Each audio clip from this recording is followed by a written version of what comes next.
You are watching the final moments of a man's life, caught on police dash cam video. It's 12:30 a.m. on May 8th, and Marlon Brown is running from police in DeLand, Florida. A Volusia County Sheriff's deputy tried to stop Brown earlier for not wearing a seatbelt.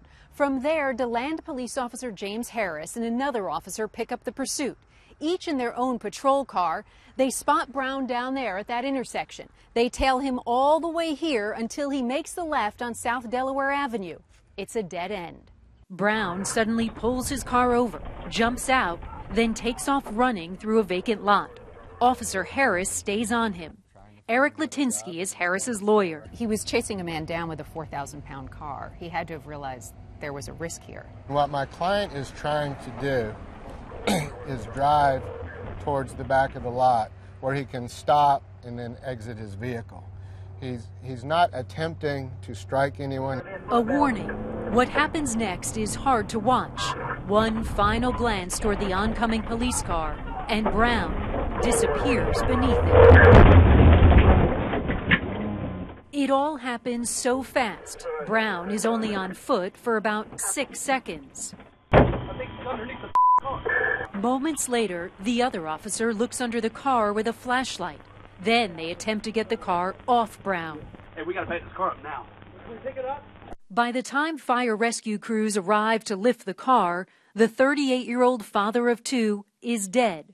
Krystal Brown is Marlon's ex-wife. When you look at that video, you don't see a swerve. You don't even hear, oh my God, as you impact. The medical examiner said Brown died from mechanical asphyxia. The weight of the car cut off his oxygen.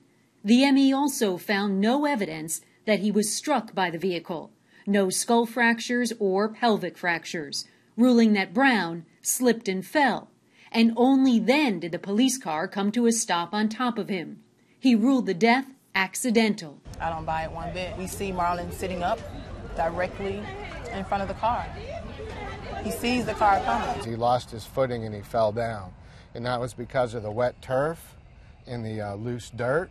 And that's the same thing that made it difficult to stop the car. Do you believe your client tried to slow down? Oh, absolutely. Just weeks ago, the state attorney general announced that a grand jury decided not to indict the officer for vehicular manslaughter. Frustrated and angry, Krystal Brown and her attorney made the dashcam video public. They hope it will force an independent investigation by federal agencies. Testimony from an expert on police practices was also included as part of the evidence. That expert found that Officer Harris had been driving carelessly, given the wet grass and the darkness. He also said that the officer had violated the department's policy of non-pursuit, except after a forcible felony. DeLand Police Chief William Ridgway fired Harris the same day he watched the dashcam video. Marlon Brown had been in and out of jail for drugs and fraud. He was just released the month before he died. Friends in the car with him that night told police he fled because he was so afraid of going back to jail. Randy Kay, CNN, DeLand, Florida.